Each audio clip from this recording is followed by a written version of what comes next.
ಆತ್ಮೀಯ ಸ್ನೇಹಿತರೆ, ತಮ್ಗೆಲ್ಲರಿಗೂ ನಮಸ್ಕಾರಗಳು. Welcome to again Swami Vivekananda study ಸೆಂಟರ್ಗೆ ಮತ್ತೊಮ್ಮೆ ತಮ್ಮೆಲ್ಲರನ್ನು ಆತ್ಮೀಯವಾಗಿ ಸ್ವಾಗತ ಕೋರುತ್ತಾ, ಆತ್ಮೀಯರೇ, ಇವತ್ತು ವಿಶೇಷವಾಗಿರ್ತಕ್ಕಂಥ ಒಂದಿಷ್ಟು ವಿಚಾರಗಳನ್ನ ನಿಮ್ ಜೊತೆ ಹಂಚ್ಕೊಳ್ಳಿಕ್ಕೆ ಇಷ್ಟಪಡ್ತಾ ಇದ್ದೇನೆ. ಸೊ ಬಹಳಷ್ಟು ವೆರೈಟಿ, ಒಂದ್ ಸ್ವಲ್ಪ ಮನಸ್ಸನ್ನ ಚೇಂಜ್ ಮಾಡ್ತಕ್ಕಂಥ, ನಿಮ್ಮಲ್ಲಿ ಏನೋ ಒಂದು ಬದಲಾವಣೆ ಆಗಬಹುದು ಅನ್ನುವಂತಹ ದೃಷ್ಟಿಯನ್ನು ಇಟ್ಕೊಂಡ ಸೊ ಈ ಒಂದು ವಿಡಿಯೋನ ಮಾಡ್ತಾ ಇದ್ದೀನಿ. ಸೊ ದಯವಿಟ್ಟು ಸ್ಕಿಪ್ ಮಾಡದೆ ಪೂರ್ಣವಾಗಿ ನಿಮ್ಮ ಸಮಯವನ್ನ ಈ ಒಂದು ವಿಡಿಯೋಗೆ ಮೀಸಲಿಡಿ ಅಂತ ಹೇಳ್ತಾ, ಸೊ ಬನ್ನಿ, ಶೈಕ್ಷಣಿಕ ಸಬಲೀಕರಣ ಮತ್ತು ತರಬೇತಿಯ ಪ್ರಮುಖ ನೀಲನಕ್ಷೆ ಏನಪ್ಪಾ ಅಂತ ಕೇಳಿದ್ರೆ, ನಿಮ್ಮ ಶಿಕ್ಷಕ ವೃತ್ತಿಯ ಕನಸಿಗೆ ಒಂದು ಮಾರ್ಗದರ್ಶನ ಕೊಡುವಂತ ಕಾರ್ಯವನ್ನ ಈ ಒಂದು ವಿಡಿಯೋದಲ್ಲಿ ಆಗ್ತಾ ಇದೆ. ಸೊ ಹಾಗಾಗಿ ಬನ್ನಿ, ನಿಮ್ಮ ಕನಸಿನ ಹುದ್ದೆಯನ್ನ ನೆರವೇರಿಸಬೇಕಾದ್ರೆ ಏನೆಲ್ಲ ಮಾಡಬೇಕು. ಸೊ ಕೆಲವೊಂದು ಪ್ರಶ್ನೆಗಳಿದಾವೆ, ಆ ಪ್ರಶ್ನೆಗಳನ್ನ ಚರ್ಚೆ ಮಾಡ್ಕೊತ ಹೋಗ್ತಾ ಇದ್ದೇನೆ. ನಮ್ಗೆಲ್ಲ ಗೊತ್ತಿರುವ ಹಾಗೆ, ಸೊ GPSR ಆಗಿರ್ಬೋದು, HSTR ಆಗಿರ್ಬೋದು, PSR ಪರೀಕ್ಷಾ ಸಿದ್ಧತೆ. ಸೊ 3 ವರ್ಷದಿಂದ ಸರ್ಕಾರ ಹೇಳ್ತಾ ಬರ್ತಾ ಇದೆ, ಕಾಲ್ಫರ್ಮ್ ಆಗಬಹುದು ಅನ್ನುವಂತ ವಿಶ್ವಾಸದೊಂದಿಗೆ ನಾವು ಸಹಿತ ನಿಮ್ಗೆ ಹೇಳ್ತಾನೆ ಇದ್ದಾವೆ. ಬಟ್ ಆಗೋದಂತೂ ಗ್ಯಾರಂಟಿ ಇದೆ 100%. ಸೊ ಹಾಗಾಗಿ ಆ ಪರೀಕ್ಷೆಯಲ್ಲಿ ನೀವೇನಾದ್ರು ಸಕ್ಸಸ್ ಅನ್ನ ಪಡಿಬೇಕಾದ್ರೆ ನಿಮ್ಮಲ್ಲಿರ್ತಕ್ಕಂಥ ಪರೀಕ್ಷಾ ಸಿದ್ಧತೆ ಏನಿರ್ಬೇಕು, ನಿಮ್ಮಲ್ಲಿ ಏನೆಲ್ಲ ಗೊಂದಲಗಳಿದಾವೆ, ಅವನ್ನೆಲ್ಲರೂ ಸಹಿತ ನಾನು ನಿಮ್ಗೆ ಚರ್ಚೆ ಮಾಡ್ತಾ ಇದ್ದೇನೆ. ಸೊ ಮೊದಲನೇದಾಗಿ ಫಸ್ಟ್, ನಾನು ಜಾಬ್ ಹಿಡಿಲೇಬೇಕು ಅನ್ನುವಂತ ದೃಢ ನಿರ್ಧಾರ ನಿಮ್ಮಲ್ಲಿ ಬರಲಿ. ಜಾಬ್ ಹಿಡಿತೇನೆ ಅನ್ನುವಂತ ದೃಢ ನಿರ್ಧಾರ ನಿಮ್ಮಲ್ಲಿ ಇರಲೇಬೇಕಾಗ್ತೈತಿ. ಹಠ ಇರಬೇಕು, ಛಲ ಇರಬೇಕು, ದೃಢ ನಿರ್ಧಾರ ಇರಬೇಕು. ಆ GPSR ಅಥವಾ HSTR ಅಥವಾ PSTR ಜಾಬ್ ಅನ್ನ ನಾನು ಹಿಡಿತೇನೆ ಅನ್ನುವಂತ ನಿರ್ಧಾರ ನಿಮ್ಮಲ್ಲಿ ಇತ್ತಂದ್ರ ನೀವು ಸುಮ್ನೆ ಇರಂಗಿಲ್ಲ. ಯಾಕಂದ್ರ ಆ ಪರೀಕ್ಷೆಗೆ ಏನ್ ಮಾಡ್ತೀರಪ್ಪ ಅಂದ್ರ ಆ ಸಿದ್ಧತೆಗಳನ್ನ ಪ್ರಾರಂಭ ಮಾಡ್ತೀರಿ. ನೆನ್ಪಿಟ್ಕೋರಿ, ಆ ಪರೀಕ್ಷೆನ ಎದುರಿಸ್ಬೇಕಾದ್ರೆ ಯಾವೆಲ್ಲ ಸಿದ್ಧತೆಗಳು ಇರಬೇಕು ಅನ್ನೋದ್ರ ಬಗ್ಗೆ ನಿಮಗೆ ಏನಾಗ್ತೈತೆ ಹೇಳ್ರಿ, ಸೊ ಸ್ಟಡಿ ಸ್ಟಾರ್ಟ್ ಆಗ್ತಾ ಇದೆ. ನೆನ್ಪಿಟ್ಕೋರಿ, ಹಾಗಾಗಿ ದೃಢ ನಿರ್ಧಾರ ಇದ್ದಾಗ ಮಾತ್ರ ಸಿದ್ಧತೆಗಳು ಸ್ಟಾರ್ಟ್ ಆಗ್ತಾವು. ಸಿದ್ಧತೆಗಳು ಇದ್ದು ದೃಢ ನಿರ್ಧಾರ ಇದ್ದರ ಖಂಡಿತ ಆ ಹುದ್ದೆ, ನಿಮ್ಮ ಕನಸಿನ ಸರ್ಕಾರಿ ಹುದ್ದೆ ಏನಾಗ್ತದೆ, ನಿಮ್ಮದೇ ಆಗ್ತಿತ್ತು ಅನ್ನುವಂತ ಭರವಸೆ ನಮ್ದಿದೆ ಆದ್ಮೇಲೆ, ನೆನ್ಪಿಟ್ಕೊಳ್ಳಿ. ಹೌದಾ? ಹಾಗಾಗಿ ದೃಢ ನಿರ್ಧಾರ ನಿಮ್ಮಲ್ಲಿ ಇರ್ಲಿ. ಆ ದೃಢ ನಿರ್ಧಾರ ಕನಸು GPSR ಹುದ್ದೆ, HSTR ಹುದ್ದೆ, PSR ಹುದ್ದೆ ಆಗಿರಲಿ, ಅದನ್ನ ನೆರವೇರಿಸಬೇಕಾದ್ರ ನಿಮ್ಮಲ್ಲಿ ಸಿದ್ಧತೆಗಳು ಇರಲೇಬೇಕು. ಸಿದ್ಧತೆಗಳನ್ನ ಸರಿಯಾಗಿ ಮಾಡಿದ್ದಾದ್ರೆ ಖಂಡಿತವಾಗಿ ಆ ಹುದ್ದೆನ ನೀವೇನ್ ಮಾಡ್ಬೋದು, ಪಡಿಬಹುದು.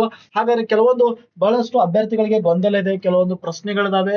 ಸರ್, ಬರ್ತಕ್ಕಂತ ಅಕಾಡೆಮಿ 2026-27ನೇ ಸಾಲಿನಲ್ಲಿ ನಾವು ಸರ್ ಗೆಸ್ಟ್ ಟೀಚರ್ ಹೋಗ್ಬೇಕಾ, ಹೋಗಬಾರ್ದ ಅನ್ನುವಂತ ಪ್ರಶ್ನೆಗಳಿದಾವೆ, ಗೊಂದಲಗಳಿದಾವೆ ಆದ್ಮೇಲೆ.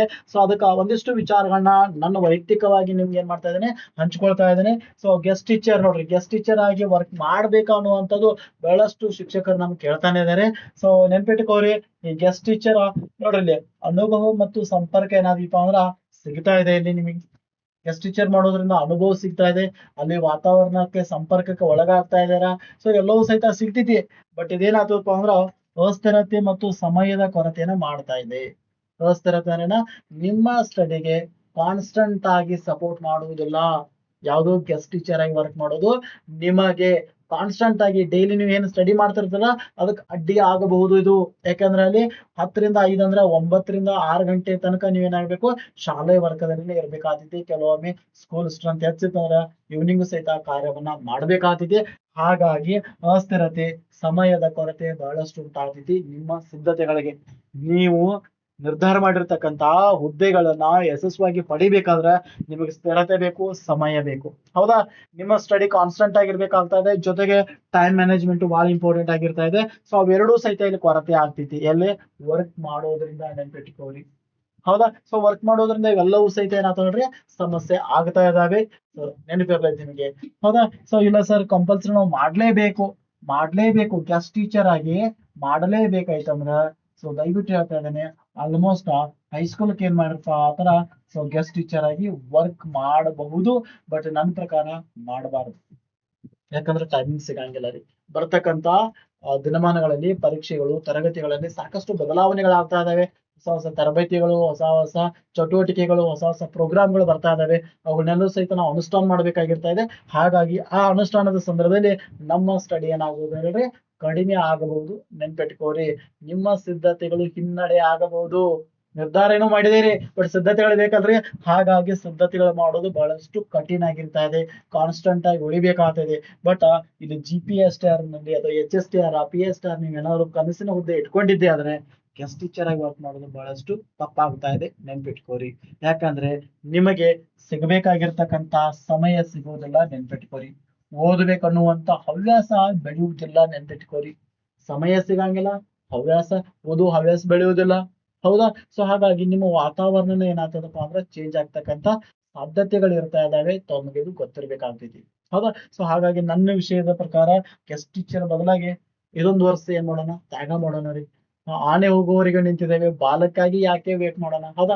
ಆನೆ ಹೋಗಿದೆ, ಬಾಲಕ್ಕಾಗಿ ಯಾಕೆ ತಡ ಮಾಡೋದ? ಹೌದಲ್ರಿ? ಸೊ ಹಾಗಾಗಿ ಒಂದ್ ಸ್ವಲ್ಪ ಕ್ಷಣ ವಿಚಾರ ಮಾಡ್ರಿ.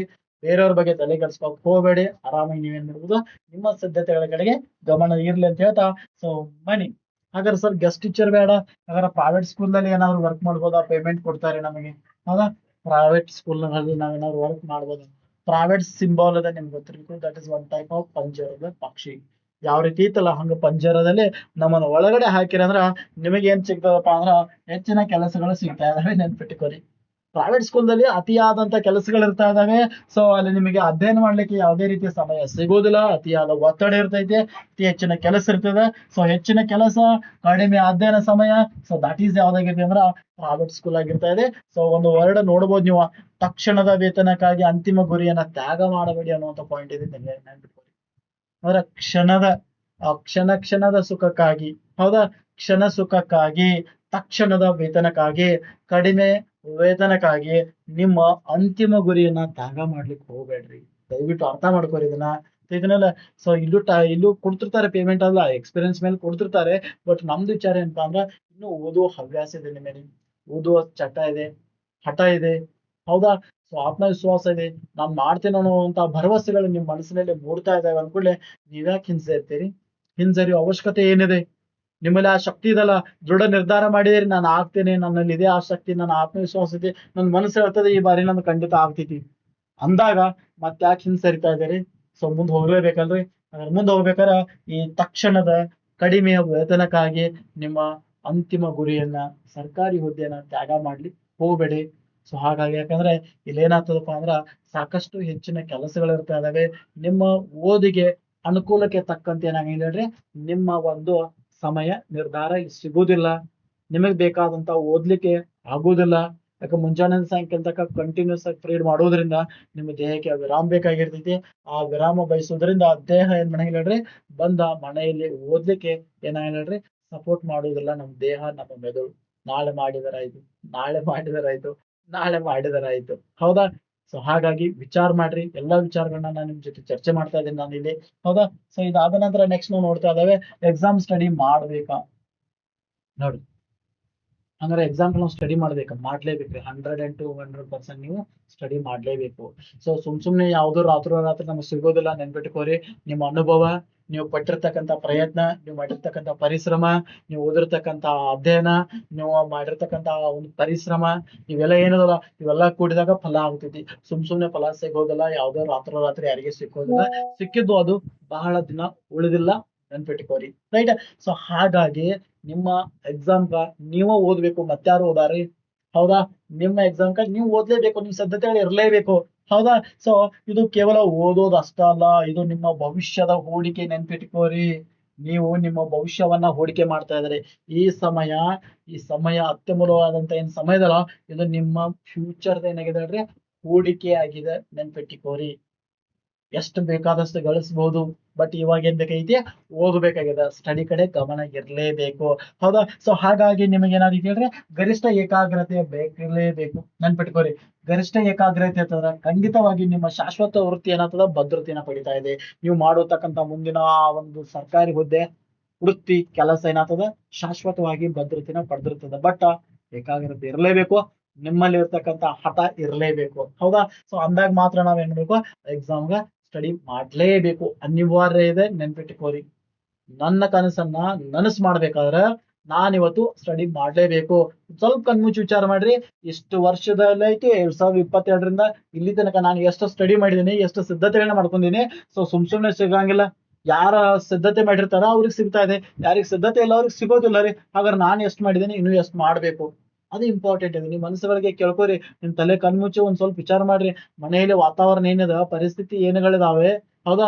ಸೊ ಎಲ್ಲಾ ರೀತಿಯ ಸಮಾಜದ ದೃಷ್ಟಿಕೋನ ನಿಮ್ಮ ಮೇಲೆ ಯಾವ ರೀತಿ ಬೀಳ್ತಾ ಇದೆ, ಅದರಿಂದ ಉತ್ತರ ಕೊಡ್ಬೇಕಾದ್ರ ನೀವು ಏನ್ ಮಾಡ್ಬೇಕು, ಸ್ಟಡಿ ಮಾಡ್ಬೇಕು. ಸ್ಟಡಿ ಮಾಡ್ರಿ, ಗೆದ್ರಿ ಅಂದ್ರ ಉತ್ತರ ಕೊಟ್ಟಂಗ ಆಗ್ತದೆ, ನೆನ್ಪಿಟ್ಕೋರಿ. ಹೌದಾ? ಸೊ ಹಾಗಾಗಿ ಏನ್ ಮಾಡ್ರಿ ಅಂದ್ರ ಸೊ ಫೋಕಸ್ ಒನ್ಲಿ ಸ್ಟಡಿ ಕಡೆ ನೆನ್ಪಿಟ್ಕೋರಿ. ಹೌದಾ? ನಿಮ್ಮ ಶಾಶ್ವತವಾದಂತಹ ಭದ್ರತೆಯನ್ನು ನೀವು ಪಡಿಬೇಕಾದ್ರೆ ನೀವು ಅಥವಾ ಸ್ಟಡಿ ಅನ್ನುವಂತಹ ವಿಷಯದ ಕಡೆಗೆ ಹೂಡಿಕೆ ಮಾಡ್ಲೇಬೇಕು. ನಿಮ್ಮ ಸಮಯವನ್ನ ಹೂಡಿಕೆ ಮಾಡಿದ್ದೇ ಆದ್ರೆ ಖಂಡಿತವಾಗಿಯೂ ನೀವೇನ್ ಮಾಡ್ಬೇಕು, ಕಂಪಲ್ಸರಿ ಅದರಲ್ಲಿ ಏನಾದ್ರು ಇಟ್ಟಿದ್ದೇ ಆದ್ರೆ, ಹೂಡಿಕೆ ಮಾಡಿದ್ದೇ ಆದ್ರೆ ಖಂಡಿತವಾಗಿಯೂ ಸಹಿತ ಏನಾಗ್ತದೆ, ನಿಮ್ಮ ಭವಿಷ್ಯ ಏನಾಗ್ತದೆ ಭದ್ರತೆಯಿಂದ ಕೂಡಿರ್ತಾ ಇದೆ. ಸೊ ನೆನಪಿರ್ಲಿ ಅಂತ ಹೇಳ್ತಾ, ಸೊ ನೆಕ್ಸ್ಟ್ ಹಾಗಾದ್ರೆ ನಿಮ್ಮ ಮನೆಯಲ್ಲಿ ಎಷ್ಟೊಂದ ಹೇಳಿದಾರೆ ಸರ್, ನಮ್ಮ ಮನೆಯಲ್ಲಿ ಎಕನಾಮಿಕ್ ಸಮಸ್ಯೆ ಬಹಳ ಅದ ರೀ. ಎಕನಾಮಿಕ್ ಸಮಸ್ಯೆ ಬಹಳ ಅದ, ಆರ್ಥಿಕ ಸಮಸ್ಯೆ ಬಹಳ ಅದ, ಹಣದ ಅವಶ್ಯಕತೆ ಇದೆ ರೀ, ನಾನು ದುಡಿಲೇಬೇಕು, ನಾನು ಪ್ರೈವೇಟ್ ಸ್ಕೂಲ್ ಹೋಗ್ಬೇಕು, ನಾನು ಗೆಸ್ಟ್ ಟೀಚರ್ ಮಾಡ್ಲೇಬೇಕಾ? ಹಾಗಾದ್ರೆ ಒಂದಿಷ್ಟು ವಿಚಾರಗಳನ್ನ ಗಮನಿಸ್ರಿ. ನೀವು ಸಮಸ್ಯೆಗಾಗಿ ಇವತ್ತು ಒಂದು ವರ್ಷ ನಮ್ಮನ್ನ ತೂತಾರ, ಅವ್ರು ಜೂನ್ ತೂತಾರೆ, ಮಾರ್ಚಿಗೆ ಬಿಟ್ಬಿಡ್ತಾರೆ, ಶಾಶ್ವತ ಅಂತೂ ತಗೋದಿಲ್ಲ ನಮ್ಮನ್ನ. ಹೌದಾ? ಸೊ ದಟ್ ಈಸ್ ಅಲ್ಪಕಾಲೀನ ತ್ಯಾಗ ರೀ. ಒಂದಿಷ್ಟು ವಿಚಾರ ಬಿಟ್ಟು ಇಲ್ಲಿ ತನಕ ಹೋಗ್ಯದ ಮತ್ತೆ ಯಾಕೆ ವಿಚಾರ ಮಾಡ್ತೇವೆ? ಒಂದಿಷ್ಟು ಸಮಯವನ್ನ ನಾವೇನ್ ಮಾಡೋಣ, ನಾವು ಜಾಬ್ ಅನ್ನ ತ್ಯಾಗ ಮಾಡೋಣ ರೀ. ಹೌದಾ? ಸೊ ಯಾಕಂದ್ರೆ ಅದನ್ನ ತ್ಯಾಗ ಮಾಡಿದ್ರೆ ನೀವು ಹಣವನ್ನ ಗೊಳೆ ಮಾಡುವ ಬದ್ಲಿ, ಕಲೆಕ್ಟ್ ಮಾಡುವ ಬದ್ಲಿ ಒಂದು ಗಿಡನ ಬೆಳೆಸಿರಂದ್ರ ಆ ಗಿಡದಿಂದ ನಾವ್ ಏನ್ ಬೇಕಾದ್ ಬೆಳೆಸಬಹುದಲ್ರಿ. ದಟ್ ಈಸ್ ಏನಪ್ಪಾ ಅಂದ್ರ ದೀರ್ಘಕಾಲೀನ ಭದ್ರತೆ ನಿಮ್ಗೆ ಸಿಗ್ಬೇಕಾದ್ರ ಈ ಅಲ್ಪಕಾಲೀನ ತ್ಯಾಗವನ್ನ ನಾವು ಮಾಡ್ಲೇಬೇಕಾದಕ್ಕೆ ನೆನ್ಪಿಡ್ತೀವಿ. ಕನಿಷ್ಠ ವೇತನಕ್ಕಾಗಿ, ತಕ್ಷಣದ ವೇತನಕ್ಕಾಗಿ, ಸೊ ಇತ್ತೀಚಿನ ಇವತ್ತಿನ ದಿನದ ಸಂಬಳಕ್ಕಾಗಿ ನಾವೇನಾದ್ರು ದುಡಿತಾ ಇದ್ರೆ ನಮ್ಮ ಭದ್ರತೆ ಮುಂದೆ ಬಹಳಷ್ಟು ಕಠಿಣ ಆಗ್ತಕ್ಕಂಥ ಸಾಧ್ಯತೆಗಳು ಇರ್ತಾ ಇದಾವೆ. ಸೊ ಹಾಗಾಗಿ ತಾವೇನ್ ಮಾಡಿರಪ್ಪ ಅಂದ್ರ ಈ ಅಲ್ಪಕಾಲೀನ ತ್ಯಾಗಕ್ಕಾಗಿ ತಲೆ ಕೆಡಿಸ್ಕೊಬೇಡ್ರಿ, ಭವಿಷ್ಯದ ಹೂಡಿಕೆಯ ಬಗ್ಗೆ ಗಮನಿಸ್ರಿ, ಮುಂದಿನ ಭಾವಿ ಜೀವನದ ಬಗ್ಗೆ ತಾವೇನ್ ಮಾಡ್ರಿ ಗಮನ ಕೊಡ್ರಿ. ಯಾಕಂದ್ರ ಪೂರ್ಣಾವಧಿ ಕೆಲಸದ ಬದಲು ಅರೆಕಾಲಿಕ ಬೋಧನೆ ಆಯ್ಕೆ ಮಾಡಿ. ಬಹಳ ಇಂಟ್ರೆಸ್ಟಿಂಗ್ ಈ ಪಾಯಿಂಟ್. ಯಾಕೆ ಅಂತಂದ್ರೆ ನೀವು, ನಾನು ಹೇಳಿದೆ ಸರ್ ಗೆಸ್ಟ್ ಟೀಚರ್ ಮಾಡ್ಬೇಕಾ ಅಥವಾ ಹೈಸ್ಕೂಲ್ ಟೀಚರ್ ಬೇಡ ರೀ, ಪೂರ್ಣಾವಧಿ ಆಗ್ತದ 10ರಿಂದ 5 ಅಲ್ಲೇ ಇರ್ಬೇಕಾತಿದ್ರಿ. ಅದ್ರ ಬಗ್ಗೆ ನೀವೇನ್ ಮಾಡ್ರಿ, ಅರೆಕಾಲಿಕ ಬೋಧನೆಗಳನ್ನ ಆಯ್ಕೆ ಮಾಡ್ರಿ. ಏನ್ ಅರೆಕಾಲಿಕ? ನಿಮಗೆ ಎಕನಾಮಿಕ್ ಸಮಸ್ಯೆ ಇದನ್ನ ಅಂತ ತಿಳ್ಕೊರಿ. ಸಿಂಪಲ್ ಆಗಿ ಹೇಳ್ತಾ ಇದ್ದೇನೆ, ನೆನ್ಪಿಟ್ಕೋರಿ. ಮನೆಯಲ್ಲಿ ಟ್ಯೂಷನ್ ಗಳನ್ನ ಸ್ಟಾರ್ಟ್ ಮಾಡಿ. ಟ್ಯೂಷನ್ ಗಳಲ್ಲಿ ಏನ್ ಮಾಡ್ರಪ್ಪ ಅಂದ್ರ ಆಲ್ಮೋಸ್ಟ್ ಸೈನ್ಸ್ ಅನ್ನ ಕಲಿಸ್ರಿ, ಮ್ಯಾಥ್ಸ್ ಅನ್ನ ಕಲಿಸ್ರಿ. ಹೌದಾ? ಸೊ 9th ಕ್ಲಾಸ್ ತಗೋರಿ, 10th ಕ್ಲಾಸ್ ತಗೋರಿ, 8th ತಗೋರಿ, 7th ತಗೋರಿ. ಆಯ್ತಾ? ಇವೆಲ್ಲ ನಮ್ ಸಿಲೆಬಸ್ ಬೇಕಾಗಿರ್ತಾ ಇದಾವೆ. ನೀವೇ ಹೇಳ್ರಿ, 9th ವರೆಗೆ ಏನ್ ಮಾಡ್ರಿ 1 hour ತಗೋರಿ, ಅದಾಗಣ 10th ವರೆಗೆ 1 hour ತಗೋರಿ. ಎಷ್ಟು ಹುಡುಗರು ಬರ್ತಾರೆ ಇಂಪಾರ್ಟೆಂಟ್ ಅಲ್ಲ, ಒಂದ್ 20 ಹುಡುಗರು ಬಂದ್ರು ಸಹಿತ ನಿಮ್ಗೆ ಏನಾಗ್ತದ ಪರ್ ಮಂತ್ 500 1000 ಇಟ್ರಂದ್ರೆ ನಿಮ್ಗೆ ಒಂದ್ 10ರಿಂದ 15,000 ರೂಪಾಯಿ, 20,000 ಅರ್ನ್ ಮಾಡ್ಬೋದು 2 ಗಂಟೆಯಲ್ಲಿ. ನೆನ್ಪಿಟ್ಕೋರಿ, 2 ಗಂಟೆಯಲ್ಲಿ. ಮುಂಜಾನೆ 10ರಿಂದ 5 ತನಕ ಆರಾಮ್ ಸ್ಟಡಿ ಮಾಡೋದು. ಬೇಕಾದ್ರೆ ಹುಡುಗರು ಮುಂಜಾನೆ ಖಾಲಿ ಇದ್ರ ಅಂದ್ರೆ 7ರಿಂದ 8 ಒಂದು ಟೈಮ್ ತಗೋರಿ, ಸಾಯಂಕಾಲ 6ರಿಂದ 7 ಅಂತ ತಗೋರಿ. ಹೌದಾ? 2 ಗಂಟೆ ರೀ, ಮುಂಜಾನೆ 1 ತಾಸು, ಸಾಯಂಕಾಲ 1 ಗಂಟೆ, ಮುಗೀತು. 9th 10th ಅಷ್ಟು ತಗೋರಿ, ಬೇರೆ ತಗೋಲ್ಲ. GPS ತರ HS ತರ ಯಾರು ಸ್ಟಡಿ ಮಾಡೋದಿಲ್ಲ, 9th 10th PUC ತಗೋರಿ, ಏನ್ ಸಮಸ್ಯೆ ಇಲ್ಲ. PSTR ಮಾಡೋರು ಏನ್ ಮಾಡ್ರಿ 6 7ನೇ ತಗೋರಿ. PSTR ಯಾರು ಮಾಡ್ತಾ ಇರಲ್ಲ ಅವ್ರು 6 ಮತ್ತು 7ನೇ ತರಗತಿಯ ಟ್ಯೂಷನ್ ಗಳನ್ನ ಏನ್ ಮಾಡ್ರಿ ಸೊ ತಗೊಂತಾರ್ರಿ. ಅಲ್ಲೂ ಗಣಿತ, ವಿಜ್ಞಾನ, ಸಮಾಜ ಹೇಳೋದ್ರಿ. ಹುಡುಗರು ಎಷ್ಟು ಬರ್ತಾವ ಇಂಪಾರ್ಟೆಂಟ್ ಅಲ್ಲ, ನಿಮ್ಮ ತಿಂಗಳ ಖರ್ಚು ಆಗ್ತಾ ಇದೆಯಲ್ಲ ಮುಗೀತು. 2 ಗಂಟೆ ಒಳಗ ನಿಮ್ಗೆ ಬೇಕಾದ ಸಿಗ್ತೈತಿ. ಇವತ್ತು ಸ್ಟಡಿ ಮಾಡೋದು ಆರಾಮ್ ಮಾಡ್ಬೋದು. ಮುಂಜಾನೆ ಸಾಯಂಕಾಲದ ಸ್ಟಡಿ ಮಾಡ್ಬೋದು. ಮುಂಜಾನೆ ಸಾಯಂಕಾಲದ ಕಲ್ತದನ್ನ ಅದನ್ನೇ ಮಕ್ಕಳಿಗೆ ಏನ್ ಮಾಡಿದ್ರೆ ಕಾಮನ್ ಆಗಿ ಹೇಳೋದು.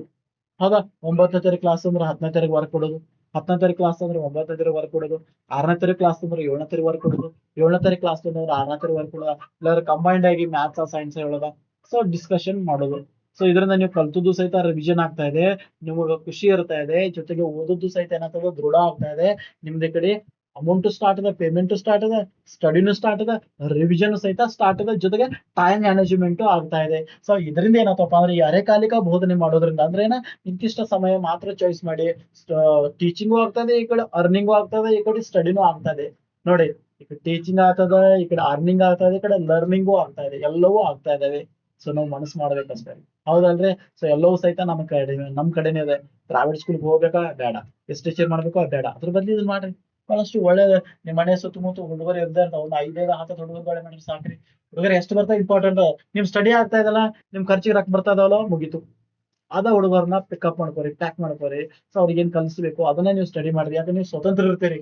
ನೀವು ಇವತ್ತು ಸುಟ್ಟಿ, ಇವತ್ತು ರಜೆ, ಅಥವಾ ನಡು ಕಾಲ್ಫಾರ್ಮ್ ಐತಿ, ಇವತ್ತು ಟ್ಯೂಷನ್ ಬಂದಪ್ಪ ಇನ್ನ ನೀವು ಸ್ಟಡಿ ಮಾಡ್ಬೋದು. ಹೌದಾ? ಯಾಕಂದ್ರೆ ನಿಮ್ಗೆ ಅವಕಾಶಗಳಿದಾವಲ್ಲಿ. ಈಗ ಒಂದು ಪ್ರೈವೇಟ್ ಸ್ಕೂಲ್ ನಲ್ಲಿ ನಡು ಹೋದ್ರೆ ಬಿಡೋದಿಲ್ಲ ರೀ. ಗೆಸ್ಟ್ ಟೀಚರ್ ನಡು ಹೋದ್ರೆ ಅಲ್ಲಿ ಹುಡುಗರಿಗೆ ಸಮಸ್ಯೆ, ಪ್ರೈವೇಟ್ ಹೋದ್ರೆ ಅಲ್ಲಿ ಹುಡುಗರಿಗೆ ಸಮಸ್ಯೆ. ಅದ್ ನಾವು ಮೋಸ ಮಾಡಿದಂಗ ಆಗ್ತದೆ. ಹೋಗೋದಾಯ್ತು ಕಂಟಿನ್ಯೂಸ್ ಹೋಗೋದಲ್ಲ, ಬಿಟ್ಟು ಬಿಡೋದ. ಹೌದಾ? ನಿಮ್ಗೆ ಅರ್ನಿಂಗ್ ಬೇಕಾಗಿರಲ್ಲ, ಅರ್ನಿಂಗ್ ಬೇಕಾದ್ರೆ ಈ ಒಂದು ಐಡಿಯಾಗಳನ್ನ ಯೂಸ್ ಮಾಡ್ಕೋರಿ. ಟ್ಯೂಷನ್ಸ್ ಕ್ಲಾಸ್ಗಳನ್ನ ಮಾಡ್ರಿ, ಇಂಗ್ಲಿಷ್ ಒಳಗ ಇಂಗ್ಲಿಷ್ ಗ್ರಾಮರ್ ಕ್ಲಾಸ್ಗಳನ್ನ ಮಾಡ್ರಿ. ಸೊ ಇದರಿಂದ ಏನಾಗ್ತಪ್ಪ ಅಂದ್ರೆ ನಿಮ್ಮ ಸ್ಟಡಿ ಏನಾಗ್ತದೆ ಪರ್ಫೆಕ್ಟ್ ಆಯ್ತಪ್ಪ ಅಂದ್ರೆ ಆರಾಮಾಗಿ ನೀವೇನ್ ಮಾಡ್ಬೋದು ಅಂದ್ರೆ ನಿಮ್ಮ ಅರ್ನಿಂಗು ಮಾಡ್ಬೋದು, ಜೊತೆಗೆ ಏನ್ ಮಾಡ್ಬೋದಪ್ಪ ಅಂದ್ರ ಸ್ಟಡಿನೂ ಸಹಿತ ಮಾಡಬಹುದು. ನೆನ್ಪಿಟ್ಕೋರಿ ಸಹಿತ. ಸೊ ಸ್ಟಡಿನೂ ಸಹಿತ ಮಾಡಬಹುದು. ಕ್ಲಿಯರ್? ಎಸ್, ಅರ್ಥ ಆಯ್ತಲ್ರಿ? ಸೊ ಒಟ್ಟಾರೆ ಏನಪ್ಪಾ ಆತರ ನಿಮಗೆ ಏನಾಗ್ಬೇಕು ಹೇಳ್ರಿ, ಮನಸ್ಸುಗಳನ್ನ ಚೇಂಜ್ ಮಾಡ್ಕೋರಿ. ನಿಮ್ ಮನಸ್ಸುಗಳನ್ನ ಚೇಂಜ್ ಮಾಡ್ಕೊಂಡ್ರಿ ಅಂದ್ರ ಖಂಡಿತವಾಗಿಯೂ ಸಹಿತ ನೀವೇನಾಗ್ತೀರಪ್ಪ ಅಂದ್ರ ಯಶಸ್ಸನ್ನ ಪಡಿತೀರಿ. ಯಾಕಂದ್ರೆ ನಿಮ್ ಸಮಯ ಬಹಳ ಇಂಪಾರ್ಟೆಂಟ್ ಆಗಿರ್ತಾ ಇದೆ, ನೆನ್ಪಿಟ್ಕೋರಿ. ಸಮಯವನ್ನ ಯಾವ ರೀತಿ ಹ್ಯಾಂಡಲ್ ಮಾಡ್ತಿರಲ್ಲ ಅದ್ರ ಬಗ್ಗೆನ ಏನ್ ಮಾಡ್ಬೋದಪ್ಪ ಅಂದ್ರ ನಿಮ್ಮ ಒಂದು ಸಮಯದ ಬಳಕೆನ ಏನಾದೀಪ ಅಂದ್ರ ನಿಮ್ಮನ್ನ ಏನ್ ಮಾಡಿದೀಪ ಆತರ ಒಂದಿಷ್ಟು ಸಕ್ಸಸ್ ಅನ್ನ ಮಾಡ್ತೈತಿ, ನೆನ್ಪಿಟ್ಕೊಳ್ಳಿ. ಹೌದಾ? ಸಮಯದಿಂದ ನೀವು ನಿಮ್ಮ ಜೀವನವನ್ನ ಬದಲಾಯಿಸಬಹುದು, ನೆನ್ಪಿಟ್ಕೊಳ್ಳಿ. ಹೌದಾ?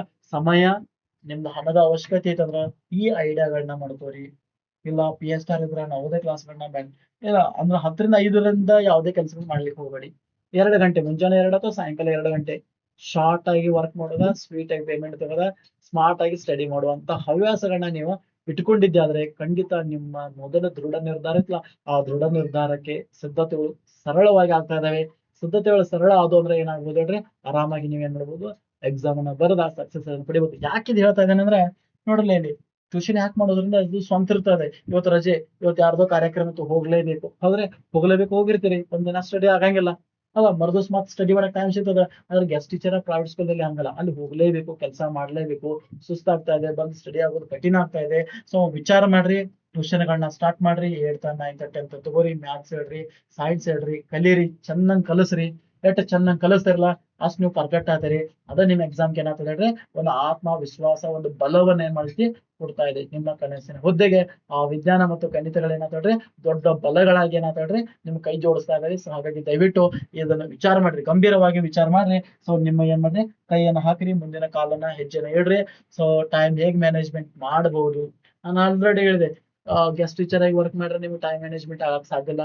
ಪ್ರೈವೇಟ್ ಸ್ಕೂಲ್ದಲ್ಲಿ ಏನಾದ್ರು ವರ್ಕ್ ಮಾಡ್ತಾರೆ ನಿಮ್ಗೆ ಟೈಮ್ ಮ್ಯಾನೇಜ್ಮೆಂಟ್ ಸರಿಯಾಗಿ ಆಗೋದಿಲ್ಲ ರೀ. ಯಾಕಂದ್ರೆ ವರ್ಕ್ ಲೋಡ್ ಇದ್ದೇ ಇರ್ತಾ ಇದೆ. ಅದರಲ್ಲಿ ಪ್ರೈವೇಟ್ ಆಗಿರ್ಬೋದು, ನಮ್ ಗೌರ್ಮೆಂಟ್ ಸ್ಕೂಲ್ಗಳಿಗೆ, ಯಾವುದೇ ಸ್ಕೂಲ್ಗಳಾಗಿರ್ಬೋದು, ಎಲ್ಲದ ಕಡೆ ಸಹಿತ ಏನಂದ್ರೆ ವರ್ಕ್ ಲೋಡ್ ಇರೋದ್ರಿಂದ ಟೈಮ್ ಮ್ಯಾನೇಜ್ಮೆಂಟ್ ಬಹಳಷ್ಟು ಕಠಿಣ ಆಗ್ತಾ ಇದೆ. ನೀವು ಫ್ರೀ ಆಗಿದ್ರಿ ಅಂದ್ರೆ ಸುಲಭವಾಗಿ ಏನ್ ಮಾಡ್ಬೋದು ಅಂದ್ರೆ ಟೈಮ್ ಅನ್ನ ಮಾಡ್ಬೋದು. ಸೊ ಏಕಾಗ್ರತೆಯಿಂದ, ಸಿಂಪಲ್ ಆಗಿ ಹೇಳ್ಬೇಕಾದ್ರ ಏಕಾಗ್ರತೆ, ಕಾನ್ಸ್ಟೆಂಟ್ ಆಗಿ ಸ್ಟಡಿ ಮಾಡ್ಬೋದು. ಟೈಮ್ ನಿಮ್ಗೆ ಇತ್ತು ಆತರ ನಡು ಬೇಕಾದ್ರೆ ನೀವ್ ಏನ್ ಮಾಡ್ಬೋದು, ವಿರಾಮಗಳನ್ನು ಸಹಿತ ತಗೋಬಹುದು, ಒಂದ್ ಸ್ವಲ್ಪ ರೆಸ್ಟ್ ತಗೋಬಹುದು, ಮತ್ತೆ ಸ್ಟಡಿ ಮಾಡ್ಬೋದು. ಕನಿಷ್ಠ ಕೆಲಸನೂ ಇಲ್ಲ. ನಾನು ನಿನ್ಗೆ ಟ್ಯೂಷನ್ ಮಾಡೋದು 2 ತಾಸ, 2 ಗಂಟೆ ಟ್ಯೂಷನ್ ಮಾಡೋದು, ಉಳಿದೆಲ್ಲಾ ಸಮಯದಲ್ಲಿ ಸ್ಟಡಿ ಮಾಡೋದು. ಇದ್ರ ಜೊತೆಗೆ ನಿಮ್ಮ ಹೊರಗಿನ ಕೆಲಸಗಳು ಸಹಿತ ಆಗ್ತಿರ್ತಾವೆ, ನೆನ್ಪಿಟ್ಕೋರಿ. ಹಾಗಾಗಿ ಟೈಮ್ ಮ್ಯಾನೇಜ್ಮೆಂಟ್ ಮಾಡೋದು ಬಹಳ ಇಂಪಾರ್ಟೆಂಟ್ ಇದೆ. ಯಾರು ಟೈಮ್ ಮ್ಯಾನೇಜ್ಮೆಂಟ್ ಮಾಡೋದನ್ನ ಕಲಿತಾರೆ, ಯಾರ ಟೈಮ್ ಬಗ್ಗೆ ಗೌರವ ಇರ್ತೈತಿ, ಯಾರ ಟೈಮ್ ಅನ್ನ ಸರಿಯಾಗಿ ಸದುಪಯೋಗ ಪಡಿಸ್ಕೊಳ್ತಾರಲ್ಲ, ಅವರು ತಮ್ಮ ಕನಸಿನ ಹುದ್ದೆನ ಏನ್ ಮಾಡ್ತಾರೆ ನೋಡ್ರಿ, ಪಡೆದುಕೊಳ್ತಾರೆ, ನೆನ್ಪಿಟ್ಕೋರಿ. ಬಹಳ ಇಂಪಾರ್ಟೆಂಟ್ ಇದೆ. ಹಾಗಾಗಿ ಟೈಮ್ ಮ್ಯಾನೇಜ್ಮೆಂಟ್ ಅನ್ನೋದು ಬಹಳ ಇಂಪಾರ್ಟೆಂಟ್. ಇದ್ರ ಬಗ್ಗೆ ಆಲ್ರೆಡಿ ಸಹಿತ ನಾನು ಒಂದು ವಿಡಿಯೋ ಮಾಡಿದ್ದೀನಿ, ತಾವು ಗಮನಿಸಬಹುದು ಅದನ್ನ. ಸೊ ಕೊನೆಗೆ ಲಾಸ್ಟ್ ಏನಿಲ್ಲ ರೀ, ಒಂದ್ ಮಾತಿದೆ ರೀ. ಏನ್ ಮಾತಪ್ಪ ಅಂದ್ರ, ಈ ಸಮಯ ನೆನ್ಪಿಟ್ಕೋರಿ. ಈ ಸಮಯ, ಈಗ ನಾವು ಸ್ಟಡಿ ಮಾಡೋದಲ್ಲ, ಈ ಸಮಯ ಇನ್ನು ಕಾಲ್ಫಾರ್ಮ್ ಆಗ್ತಾ ಇದೆ ಅನ್ನುವಂತ 99% ಸುದ್ದಿ ಇದೆ. ಈ ಅವಕಾಶ ತಂದಂಗ, ಹೌದಾ? ಈ ಸಮಯ, ಈ ಒಂದು ಅವಕಾಶ ಮರಳಿ ಸಿಗ್ಬೋದು ಅನ್ನೋದು ವಿಚಾರ ಮಾಡಿ. ಯಾಕಂದ್ರೆ ನಾವೆಲ್ಲ 2022ರ ಕೈ ತಪ್ಕೊಂಡ್ ಬಿಟ್ಟಿದಾವೆ, ಹೌದಾ? ಕೈ ತಪ್ಪಿ ಏನ್ ಮಾಡಿದಾವೆ, ಹೊರಗಿದಾವೆ. ಆದ್ರೆ 2022ರಿಂದ ಇಲ್ಲಿ ತನಕ ಕಾಯ್ತಾ ಇದ್ರೆ ಸುಮಾರು 4 ವರ್ಷ ಆಗ್ಲಿಕ್ಕೆ ಬಂತು. ನೆನ್ಪಿಟ್ಟುಕೋರಿ ಇದನ್ನ ಮಾತ. 4 ವರ್ಷದಿಂದ ವೇಟ್ ಮಾಡೋದು. ಹಂಗಾರ 4 ವರ್ಷ ಸಮಯ ಯಾರಾದ್ರೂ ಕೊಡ್ಬೋದಾ? ಅಥವಾ ಆ ಅವಕಾಶ ಮತ್ತೆ ಕೊಡ್ತಾ ಇದಾರು? ಇಲ್ಲ. ಈ ಬರುವ ಅವಕಾಶನೂ ಸಹಿತ ಹಂಗ. ನಾವೇನಾದ್ರು ಬರುವಂತ ಅವಕಾಶಗಳನ್ನ, ಸಮಯವನ್ನ ಮಿಸ್ ಮಾಡಿದ್ದೇ ಆದರೆ ಖಂಡಿತವಾಗಿಯೂ ಮತ್ತೆ ಪುನಃ 4-5 ವರ್ಷ ವೇಟ್ ಮಾಡೋ ಸಾಧ್ಯತೆಗಳು ಸಹಿತ ತುಂಬಾನೇ ಇರ್ತಾ ಇದಾವೆ. ಅವಾಗ ನಮಗೆ ಏಜ್ ಆಗಿರ್ತಾ ಇದಾವೆ, ಓದೋ ಹವ್ಯಾಸ ಕಡಿಮೆ ಆಗ್ತೈತಿ. ಸೊ ಆಸಕ್ತಿನೂ ಸಹಿತ ಕಡಿಮೆ ಆಗ್ಬಿಡ್ತಾ ಇದೆ. ಸೊ ನೆನ್ಪಿಟ್ಟುಕೋರಿ. ಯಾಕಂದ್ರೆ ವಯಸ್ಸುಗಳು ಮತ್ತು ಅಧಿಸೂಚನೆ ಮೀರಿದಾಗ ಈ ಅವಕಾಶ ಶಾಶ್ವತವಾಗಿ ಕಳೆದುಕೊಳ್ತಾ ಇದಾವೆ. 45-50 ವಯಸ್ಸು ಆದವು ಅಂದ್ರೆ, ಅಥವಾ ಅಧಿಸೂಚನೆ ಮುಗಿದ್ಕೊಳ್ಳಿ ನಾನು ಓದ್ತಾನಂದ್ರೆ, ನೋಟಿಫಿಕೇಶನ್ ಆಗಿ ಕಾಲ್ಫಾರ್ಮ್ ಆಗಿ ಎಕ್ಸಾಮ್ ಬರ್ಕೊಳ್ಳಿ, ನೆಕ್ಸ್ಟ್ ಎಕ್ಸಾಮ್ ನಾನು ಬಿಡಂಗಿಲ್ಲ, ರೆಡಿ ಆಗ್ತಾನಂದ್ರೆ ಯಾರು ವೇಟ್ ಮಾಡಂಗಿಲ್ಲ. ನಿಮ್ ಬದ್ಲಿ ಬೇರೆದವ್ರು ಹೋಗಿರ್ತಾರೆ, ನೆನ್ಪಿಟ್ಕೊಳ್ಳಿ. ಸರ್ಕಾರಿ ಹುದ್ದೆ ಅಂದ್ರೆ ಒಂದ್ ಟೈಪ್ ಆಫ್ ಬಸ್ ಇದ್ದಂಗ, ಟ್ರೈನ್ ಇದ್ದಂಗ, ಹೌದಾ? ಅದು ಯಾವಾಗ ಟೈಮಿಗೆ ಬರ್ತಿದ್ಲ ಅಲ್ಲಿ ನಾವು ರೆಡಿ ಆಗಿರ್ಬೇಕು. ನಾವ್ ಇನ್ನ ಬರ್ತಾ ಇದಾವು, ಇನ್ನ ಬ್ಯಾಗ್ ತಗೋತಾ ಇದ್ದಾನು, ಬ್ಯಾಗ್ ರೆಡಿ ಮಾಡ್ತಾ ಇದ್ದಾನು, ನನ್ನ ಉಪಕರಣಗಳಿದಾವೆ, ಸಾಮಗ್ರಿಗಳಿದಾವೆ, ತಗೊಂಡ್ ಬರ್ತಾನು. ಇಲ್ಲ ಎಲ್ಲಂಗಿಲ್ಲ. ಯಾರು ಬಂದಿರ್ತಲ್ಲ ಅವ್ರು ತಗೊಂಡ್ ಹೋಗಿ ಬಿಟ್ಟು ಬಿಡ್ತದ. ಬಸ್ ಆಗಿರ್ಬೋದು, ಟ್ರೈನ್ ಆಗಿರ್ಬೋದು, ವಾಹನಗಳಾಗಿರ್ಬೋದು, ಹೌದಾ? ಸೊ ಇದು ಸಹಿತ ಹಂಗ. ಸಮಯ ಯಾವತ್ತು ಯಾರಿಗಾಗಿ ವೇಟ್ ಮಾಡೋದಿಲ್ಲ ರೀ. ನಾನು ಅವಾಗ ಹೇಳಿದೆ, ಸಮಯವನ್ನ ಯಾರು ಗೌರವ ಕೊಡ್ತಾರಲ್ಲ ಅವ್ರಿಗೆ ಒಳ್ಳೇದಾಗೇ ಆಗಿರ್ತಾ ಇದೆ. ಸಮಯ ಆಗಿರ್ಬೋದು, ಈ ಅಧಿಸೂಚನೆಗಳು ಯಾರ ಬಗ್ಗೆನೂ ವೇಟ್ ಮಾಡಂಗಿಲ್ಲ. ಒಮ್ಮೆ ನಮ್ಮನ್ನ ಸಡನ್ಲಿ ಕಾಲ್ ಆದೋ ಅಂದ್ರೆ ಅದ್ರ ಡೇಟ್ ಆದ್ಮೇಲೆ ಎಕ್ಸಾಮ್ ಆಗೋದ. ಸೊ ನೋಟಿಫಿಕೇಶನ್ ಐತೆ ಅಂದ್ರೆ ಕಾಲ್ ಆಗೋದ ಎಲ್ಲವೂ ಆಗ್ತಾವ. ಯಾವಾಗ ಆಗ್ತಾವ ಕೇಳ್ಬೇಡ್ರಿ, ಸ್ಟಡಿ ಮಾಡ್ರಿ ಇಷ್ಟೇ, ಚೆನ್ನಾಗಿ ಸ್ಟಡಿ ಮಾಡ್ರಿ. ಹೌದಾ, ಒಂದ್ ಮನಸ್ಸಿಗೆ ಕೇಳ್ಕೊರಿ, ನಾಳೆನೆ ಕಾಲ್ ಫಾರ್ಮ್ ಅಂದ್ರೆ ನಾನು ರೆಡಿ ಇದೇನ ಎಕ್ಸಾಮ್ ಬರೆಯಕ್ಕೆ. ದಟ್ ಈಸ್ ಇಂಪಾರ್ಟೆಂಟ್ ಅದು. ಹೌದಾ, ಸೊ ಹಾಗಾಗಿ ಇವೆಲ್ಲ ಒಳ್ಳೆ ಸಮಯಗಳು ನಮ್ಗೆ ವಯಸ್ಸಿಗೆ ತಕ್ಕಂತೆ ನಾವೇನ್ ಮಾಡೋಣ, ಸ್ಟಡಿಯನ್ನ ಮಾಡೋಣ, ಸ್ವಲ್ಪ ಹೆಚ್ಚಿಗೆನ ಮಾಡೋಣ ಸ್ಟಡಿ. ಯಾಕಂದ್ರೆ ಕಾಂಪಿಟೇಷನ್ ಬಹಳ ಇರೋದ್ರಿಂದ ನಮ್ಮ ಒಂದು ಹುದ್ದೆಯನ್ನ ಪಡಿಬೇಕಾದ್ರೆ ಅದು ಸುಲಭವಾಗಿ ಸಿಗೋದಲ್ಲ. ಅದನ್ನ ಬಾಳೆಹಣ್ಣು ಸುಲಭ ತಿನ್ನೋದಲ್ಲದೆ ನೆನ್ಪಿಟ್ಕೋರಿ, ಅದೊಂದು ಕಠಿಣ ಪರಿಶ್ರಮ, ಸಾಕಷ್ಟು ತ್ಯಾಗ ಮಾಡ್ಬೇಕಾಗ್ತೈತಿ. ಹೌದಾ, ನಮ್ಮ ಆಸೆ ಆಕಾಂಕ್ಷೆಗಳನ್ನ ತ್ಯಾಗ ಮಾಡ್ಬೇಕಾಗ್ತೈತಿ. ಹೌದಾ, ಸಂಬಂಧಗಳನ್ನ ತ್ಯಾಗ ಮಾಡ್ಬೇಕಾಗ್ತೈತಿ. ಸಮಯವನ್ನ ನಾವು ತಗೋಬೇಕಾಗ್ತದೆ, ಸಮಯನ ತಗಲ್ಲ, ಸಮಯದ ಕಡೆಗೆ ಗಮನ ಇರಬೇಕಾಗ್ತೈತಿ. ಸಾಕಷ್ಟು ವಿಚಾರಗಳನ್ನ ತ್ಯಾಗ ಮಾಡಿ ಒಂದು ಹುದ್ದೆಯನ್ನ ಪಡಿಬೇಕಾದ್ರೆ ನಮ್ಮ ಇಡೀ ಜೀವನವನ್ನ ಒಂದ ಕಡೆಗೆ ಏನ್ ಮಾಡ್ಬೇಕು, ಕೇಂದ್ರೀಕರಣ ಮಾಡ್ಬೇಕಾಗ್ತೈತಿ ಸ್ನೇಹಿತರೆ. ಸೊ ನೆನ್ಪಿಟ್ಕೋರಿ, ನಿಮ್ಮ ಕನಸಿನ ಹುದ್ದೆ ನಿಮಗೇನಾದ್ರು ಬೇಕಾಗಿತ್ತಂದ್ರೆ ಒಂದೇ ಒಂದು ಮಾತಿದ್ರಿ. ಸೊ ದಟ್ ಈಸ್ ಅದಕ್ಕೆ ಕಾರಣ ಯಾವ್ದಾದ್ರಿ, ನಿಮ್ಮ ಮನಸ್ಸು. ನಿಮ್ಮ ಕನಸಿನ ಹುದ್ದೆಗೆ ಬೇಕಾಗಿರೋದು ಯಾವ್ದು ಬೇಡ ರೀ, ನಿಮ್ಮ ಮನಸ್ಸು ಅಷ್ಟೇ ಬೇಕು. ಫಸ್ಟ್ ಮನಸ್ಸಲ್ಲಿ ದೃಢ ನಿರ್ಧಾರ ಆಗ್ಲೇಬೇಕು. ಹೌದಾ, ಅವ್ರು ನೋಡಿ ನಾನ್ ಮಾಡ್ತೀನಿ, ಇವ್ರು ನೋಡಿ ಮಾಡ್ತೀನಿ, ನವರ್ ಸಾಧ್ಯನೇ ಇಲ್ಲ. ನೆನ್ಪಿಟ್ಕೊ, ಅದು ಸಾಧ್ಯನೇ ಇಲ್ಲ. ದೃಢ ಮನಸ್ಸು ಅನ್ನೋದು ನಿಮ್ಮಲ್ಲಿ ಐತಂದ್ರೆ ನೆನ್ಪಿಟ್ಕೋರಿ, ದೃಢವಾಗಿರ್ತಕ್ಕಂಥ ಮನಸ್ಸು ನಿಮ್ಮಲ್ಲಿ ಐತಂದ್ರೆ ನಾನ್ ಮಾಡ್ತೀನಿ, ನನ್ನಿಂದ ಆಗ್ತಾ ಇದೆ, ನಾನು ಈ ಸಲ ಬಿಡೋದಿಲ್ಲ, ಸೊ ಹೆಜ್ಜೆ ಇಟ್ಟಿದ್ದೇನೆ ಅಂದ್ಕೊಳ್ಳೆ ಬಿಡೋದಿಲ್ಲ ಅನ್ನುವಂತ ಹಠ ಇರ್ಬೇಕಾಗ್ತದ, ಛಲ ಇರ್ಬೇಕಾಗ್ತದ, ಆತ್ಮವಿಶ್ವಾಸದ ಜೊತೆಗೆ ಎಲ್ಲಕ್ಕಿಂತ ಹೆಚ್ಚಾಗಿ ನಿಮ್ಮ ಮನಸ್ಸು ಕೇಂದ್ರೀಕರಣ ಆಗಿರ್ಬೇಕು, ಒಂದೇ ಕಡೆಗೆ ಏಕೀಕರಣ ಇರ್ಬೇಕು, ಏಕಾಗ್ರತೆ ಇರ್ಲೇಬೇಕಾಗಿ. ಅಂದಾಗ ಏನಾಗ್ತದಪ್ಪ ಅಂದ್ರ ನಿಮ್ಮ ಕನಸಿನ ಹುದ್ದೆನ ನೀವು ಪಡಿಬಹುದು. ಸೊ ನೆನ್ಪಿಟ್ಕೋರಿ, ದೃಢ ಸಂಕಲ್ಪ ಮಾಡ್ರಿ, ಮನಸ್ಸಿನಾಗ ಏನ್ ಮಾಡ್ರಿ, ದೃಢ ಸಂಕಲ್ಪ ಮಾಡ್ರಿ. ಆ ದೃಢ ಸಂಕಲ್ಪಕ ಡಿಸಿಪ್ಲಿನ್ ಮೇಂಟೈನ್ ಮಾಡ್ರಿ, ಟೈಮ್ ಮೇಂಟೈನ್ ಮಾಡ್ರಿ, ಸಿದ್ಧತೆಗಳು ಚೆನ್ನಾಗಿರ್ಲಿ. ಸೊ ಖಂಡಿತವಾಗಿ ದೃಢ ಸಂಕಲ್ಪ, ಡಿಸಿಪ್ಲಿನ್ಗಳು ಏನ್ ಮಾಡ್ತಾವ್ರಿ, ನಮ್ಮ ಯಶಸ್ಸಿಗೆ ಏನಾದವ್ರಿ ಕಾರಣ ಆಗ್ತಾ ಇದಾವೆ. ಆ ಯಶಸ್ಸು ನಿಮ್ಮದೇ ಆಗಲಿ ಅನ್ನುವಂಥದ್ದು ನಮ್ಮ ಆಸೆ ಇದೆ, ನೆನ್ಪಿಟ್ಕೋರಿ. ಹೌದಾ, ಸೊ ಮಾಡ್ತಿರಲ್ಲ. ಸೊ ಅರ್ಥ ಆಗಿದೆ ಇವತ್ತಿನ ವಿಡಿಯೋ ಅಂತ ಹೇಳ್ತಾ, ಅದಕ್ಕಿಂತ ಮುಂಚೆ ಒಂದು ವಿಶೇಷವಾಗಿರ್ತಕ್ಕಂಥ ಮಾಹಿತಿ ಇದೆ. ಸೊ ಗಣಿತ ಮತ್ತು ವಿಜ್ಞಾನ ಶಿಕ್ಷಕರಿಗಾಗಿನ ಸೊ ನಮ್ಮಲ್ಲಿ ಕೆಲವೊಂದು ಪುಸ್ತಕಗಳ ಸ್ನೇಹಿತರೆ, HSTR ಸ್ಟಡಿ ಮಾಡೋರಿಗೆ ಆಗಿರ್ಬೋದು, ಅಥವಾ GPSTR ಆಗಿರ್ಬೋದು, ಅಥವಾ PSTR ಆಗಿರ್ಬೋದು. ಹೌದಾ, ಸೊ ವಿಜ್ಞಾನ ಮತ್ತು ಗಣಿತ ಶಿಕ್ಷಕರಿಗಾಗಿ ಸೊ ನಮ್ಮಲ್ಲಿ ಕೆಲವೊಂದು ಪುಸ್ತಕಗಳ ಪರಿಚಯನ ಕೊಡ್ತಾ ಇದ್ದೇನೆ. ಸೊ ಸೂಪರ್ 6 ಅನ್ನುವಂತ ಪುಸ್ತಕ ಇದೆ ರೀ, ನೆನ್ಪಿಟ್ಕೋರಿ. ಈ ಸೂಪರ್ 6 ಬುಕ್ ಏನಪ್ಪಾ ಅಂದ್ರ GPSTR ಈಗಾಗಲೇ ಕ್ವಶನ್ ಪೇಪರ್ಗಳು ಏನಾಗಿದಾವಲ್ಲ, ಮಾಡಲ್ ಕ್ವಶನ್ ಪೇಪರ್ಗಳು, ಮಾಡಲ್ ಕ್ವಶನ್ ಪೇಪರ್ ಅಲ್ಲ, ಈಗಾಗಲೇ ಸರ್ಕಾರದಿಂದ ನಡೆದಿರ್ತಕ್ಕಂಥ ಏನು ಪರೀಕ್ಷೆಗಳಲ್ಲ, ಆ ಪರೀಕ್ಷೆಗಳನ್ನ ಸಾಲ್ವ್ ಮಾಡಿರ್ತಕ್ಕಂಥ ಎಕ್ಸ್ಪ್ಲನೇಷನ್ ಹೊಂದಿರತಕ್ಕಂಥ ಪುಸ್ತಕ ಯಾವ್ದಪ್ಪ ಅಂದ್ರೆ ಸೂಪರ್ 6 ಪುಸ್ತಕ. GPSR science maths question paper ಅನ್ನ ಡಿಟೇಲ್ ಆಗಿ ಸಾಲ್ವ್ ಮಾಡಿದಾವೆ. ಇನ್ನ ಸೂಪರ್ TET ಅನ್ನುವಂತ ಪುಸ್ತಕ ಇದೆ, ಗಮನಿಸಬೇಕು. ಈ super TET paper 1, paper 2 Karnataka TET ಜೊತೆಗೆ ಸಾಕಷ್ಟು ಮಾಡೆಲ್ ಕ್ವಶನ್ ಪೇಪರ್ ಗಳನ್ನ ಒಳಗೊಂಡಿದೆ. ಸುಮಾರು 25 ಗಣಿತ ಮತ್ತು ವಿಜ್ಞಾನ MCQ ಕ್ವಶನ್ಸ್ ಗಳನ್ನ ಒಳಗೊಂಡಿರ್ತಕ್ಕಂಥ ಬಿಗ್ ವೆರೈಟಿ ಆಗಿರ್ತಕ್ಕಂಥ ಪುಸ್ತಕ ಸೂಪರ್ TET. ಅದು HSTR ಗೂ GPSR ಗೂ ಸಹಿತ ಏನಾಗ್ತದ ಹೆಲ್ಪ್ ಆಗೇ ಆಗ್ತೈತಿ ಅನ್ನುವಂತ ವಿಶ್ವಾಸ ನನಗಿದೆ. ಯಾಕಂದ್ರೆ ಅದರಲ್ಲಿ ಕ್ವಶನ್ಸ್ ಗಳು ನಾವ ತಗೊಂಡ್ ಕೂಡ ನಮ್ಗೆ ಗೊತ್ತಿದೆ ಸ್ನೇಹಿತರೆ ಎಂತ ಕ್ವಶನ್ಸ್ ಇದೆ ಅನ್ನೋದು. ಇನ್ನ ಇದಾದ ನಂತರ ಸ್ನೇಹಿತರೆ SLC ಗೆ ಸಂಬಂಧಪಟ್ಟಿರ್ತಕ್ಕಂಥ ಸೂಪರ್ ಸೈನ್ಸ್ ಬುಕ್ ಇದೆ. ಈ ಸೂಪರ್ ಸೈನ್ಸ್ ಸಹಿತ ಅವೈಲೇಬಲ್ ಇದಾವ ನಮ್ ಕಡೆ. ಸಿಲೆಬಸ್ 10th ಸಿಲೆಬಸ್ ರಿಲೇಟೆಡ್ ಏನಿದೆ ನಮ್ ಕಡೆ ಪುಸ್ತಕಗಳಿದಾವೆ. ಇನ್ನ ಎಲ್ಲಕ್ಕಿಂತ ಹೆಚ್ಚಾಗಿ ಹೊಸದಾಗಿ ಪುಸ್ತಕಗಳು ಬರ್ತಾ ಇದಾವೆ. ಒಂದು ಗಣಿತ ಪರೀಕ್ಷಾ ಸಂಭ್ರಮ ಅಂತಂದ ನೆನ್ಪಿಟ್ಕೊಳ್ಳಿ, ಗಣಿತ ಪರೀಕ್ಷಾ ಸಂಭ್ರಮ. ಸೊ GPSR ಗೆ ಸಂಬಂಧಪಟ್ಟಿರ್ತಕ್ಕಂಥ ಪುಸ್ತಕಗಳು. ಸೊ ಇನ್ನೊಂದು ವಿಜ್ಞಾನ ಪರೀಕ್ಷಾ ಸಂಭ್ರಮ ಅಂತಂದ. ಸೊ 2 ಪುಸ್ತಕಗಳು ಏನಂತ ಹೇಳ್ರಿ ಅವೈಲೇಬಲ್ ಆಗ್ತಾ ಇದಾವೆ. ಸೊ ಬೇಕಾದವರಿಗೆ ನಾನು ಇನ್ಫಾರ್ಮೇಶನ್ ಕೊಡ್ತಾ ಇದ್ದೇನೆ ಸ್ನೇಹಿತರೆ. ಸೊ ನಂಬರ್ ಇದೆ 7619206247. ನೆನ್ಪಿಟ್ಕೋರಿ, 7619206247. ಈ ನಂಬರ್ಗೆ ತಾವೇನ್ ಮಾಡ್ಬೋದು ಹೇಳ್ರಿ, ಕಾಂಟ್ಯಾಕ್ಟ್ ಮಾಡೋದ್ರ ಮೂಲಕ, ವಾಟ್ಸ್ಆಪ್ ಮೆಸೇಜ್ ಮಾಡೋದ್ರ, ಕಾಲ್ ಮಾಡ್ಲಿಕ್ಕೆ ಹೋಗಬೇಡಿ, ವಾಟ್ಸ್ಆಪ್ ಮಾಡೋದ್ರ ಮೂಲಕ ಇವುಗಳ ಇನ್ಫಾರ್ಮೇಶನ್ ತಗೋರಿ. How to buy that books, ಈ ಬುಕ್ಸ್ ಅನ್ನ ಯಾವ ರೀತಿ ಪಡಿಬೇಕು ಅನ್ನೋದ್ರ ಬಗ್ಗೆ ಇನ್ಫಾರ್ಮೇಶನ್ ಕೊಡ್ತಾರೆ ನಿಮಗೆ. ಸೊ ಗಣಿತ ಮತ್ತು ವಿಜ್ಞಾನ ಪರೀಕ್ಷಾ ಸಂಭ್ರಮ ಅಂತ ಸೊ ಕಂಬೋ 2 ಪುಸ್ತಕಗಳನ್ನ ಒಟ್ಟಿಗೆ ನಾವು ಕೊಡ್ತಾ ಇದ್ದೇವೆ. ಮೋಸ್ಟ್ ಇಂಟ್ರೆಸ್ಟ್ ಗಣಿತದಲ್ಲಿ ಸುಮಾರು 30 ಮಾಡೆಲ್ ಕ್ವಶನ್ ಪೇಪರ್ ಗಳನ್ನ ಬಿಡಿಸಿದಾವೆ. ನೆನ್ಪಿಟ್ಕೊಳ್ಳಿ, ಮಾಡೆಲ್ ಕ್ವಶನ್ ಪೇಪರ್ ಗಳನ್ನ ಏನ್ ಮಾಡಲಾಗಿದೆ, ಬಿಡಿಸಲಾಗಿದೆ. 25 ನಾವು ಬಿಡಿಸಿದಾವೆ, ಉತ್ತರ ಕೊಟ್ಟಿದ್ದೇವೆ. 5 ಅಭ್ಯಾಸ ಪ್ರಶ್ನೆ ಪತ್ರಿಕೆಗಳಿದಾವೆ. ಇನ್ನು ಗಣಿತದಲ್ಲಿ GPSR ರಿಲೇಟೆಡ್ ಇರ್ತಕ್ಕಂಥ ಒಟ್ಟು 25 ಕ್ವಶನ್ಸ್ ಪೇಪರ್ ಗಳನ್ನ ಬಿಡಿಸಿದ್ದೇವೆ. ಪ್ರತಿ ಪ್ರಶ್ನೆ ಪತ್ರಿಕೆಯು 75 ಅಂಕಗಳನ್ನ ಒಳಗೊಂಡಿದೆ. ನೆನ್ಪಿಟ್ಕೊಳ್ಳಿ, ಪ್ರತಿ ಪ್ರಶ್ನೆ ಪತ್ರಿಕೆಯು 75 ಅಂಕಗಳನ್ನ ಒಳಗೊಂಡಿದೆ. ಸುಮಾರು ಏನಪ್ಪಾ ಅಂದ್ರ ವಿಜ್ಞಾನದಲ್ಲಿ 25 ಪ್ರಶ್ನೆ ಪತ್ರಿಕೆಗಳು, ಮಾದರಿ ಪ್ರಶ್ನೆ ಪತ್ರಿಕೆಗಳು. ಇನ್ನ ಗಣಿತದಲ್ಲಿ ಸಹಿತ 30 ಮಾದರಿ ಪ್ರಶ್ನೆ ಪತ್ರಿಕೆಗಳು ನಿಮ್ಗೆ ಅವೈಲೇಬಲ್ ಇದಾವೆ. ಗಣಿತ ಮತ್ತು ವಿಜ್ಞಾನಕ್ಕೆ ಸಂಬಂಧಪಟ್ಟದ್ದು ಇನ್ನೊಂದು ವಿಶೇಷತೆ ಏನಪ್ಪಾ ಅಂದ್ರೆ ಗಣಿತದಲ್ಲಿ ಪ್ರತಿ ಪ್ರಶ್ನೆ ಮತ್ತು ಪ್ರಶ್ನೆಗಳು ಕನ್ನಡ ಮತ್ತು ಇಂಗ್ಲಿಷ್ ಎರಡೂ ಭಾಷೆಯಲ್ಲಿದ್ದಾವೆ ಗಣಿತಕ್ಕೆ ಸಂಬಂಧಪಟ್ಟಂತೆ. ಇನ್ನು ವಿಜ್ಞಾನದಲ್ಲಿ ಉತ್ತರಗಳು ಮತ್ತು ಪ್ರಶ್ನೆಗಳು ಕನ್ನಡ ಮತ್ತು ಇಂಗ್ಲಿಷ್ ಎರಡೂ ಮಾಧ್ಯಮದಲ್ಲಿ ಏನಿದಾವೆ ಅವೈಲೇಬಲ್ ಇದಾವೆ. That is the most wanted books. ನಿಮ್ಮ GPS ಗೆ ಕನಸಿನ ಹುದ್ದೆಯನ್ನು ಪಡೆಯಲಿಕ್ಕೆ ಗಣಿತ ಮತ್ತು ವಿಜ್ಞಾನದ ಬಲ ಕೊಡುವಂತ ಕೆಲಸ ಈ ಪರೀಕ್ಷಾ ಸಂಭ್ರಮದ ಪುಸ್ತಕಗಳು ಏನ್ ಮಾಡ್ತಾವಪ್ಪ ಅಂದ್ರ ಪರೀಕ್ಷೆನ ಎದುರಿಸಲು ಕೆಲವೊಂದು ವೆರೈಟಿ ಕ್ವಶನ್ಸ್ ಗಳನ್ನ ಕೊಡುವಂತ ಕೆಲಸ ನಾವು ಮಾಡಿದ್ದೇವೆ. ಸೊ ಬೇಕಾದರೂ 7619206247 ಈ ನಂಬರ್ಗೆ ವಾಟ್ಸ್ಆಪ್ ಮಾಡೋದ್ರ ಮೂಲಕ ನಿಮ್ ಬುಕ್ ಮಾಹಿತಿಯನ್ನ ತೆಗೆದುಕೊಂಡು ಬೇಗನೆ ಕನ್ಫರ್ಮ್ ಮಾಡ್ರಿ. ಯಾಕಂದ್ರೆ ಲಿಮಿಟೆಡ್ ಕಾಪಿ ಇದಾವೆ, ಬೇರೆ ಯಾವುದೇ ಬುಕ್ ಸ್ಟಾಲ್ ನಲ್ಲಿ ಅವೈಲೇಬಲ್ ಇರೋದಿಲ್ಲ, ಕೇವಲ ನಮ್ಗೆ ಮಾತ್ರ ಸಿಗ್ತಾ ಇದೆ ಅಂತ ಹೇಳ್ತಾ, ಸೊ ದೃಢ ನಿರ್ಧಾರ ಇದೆ, ಶಿಸ್ತಿರ್ಲಿ, ಸಮಯದ ಕಡೆ ಗಮನ ಇರಲಿ, ಸಿದ್ಧತೆಗಳು ಚೆನ್ನಾಗಿದ್ರೆ ಖಂಡಿತ ಯಶಸ್ಸು ಸಹಿತ ಏನಾಗ್ತದೆ ಚೆನ್ನಾಗಿ ಸಿಗ್ತೈತೆ ಅನ್ನುವಂತ ವಿಚಾರ ಹೇಳ್ತಾ, ಸೊ ನಿಮ್ಮ ಕನಸಿನ ಹುದ್ದೆ ಆದಷ್ಟು ಬೇಗ ಈಡೇರ್ಲಿ ಅಂತ ಹೇಳ್ತಾ ಎಲ್ಲರಿಗೂ ಒಳ್ಳೆಯದಾಗಲಿ. ಶುಭ ದಿನ. ಧನ್ಯವಾದಗಳು. Thank you. One and all.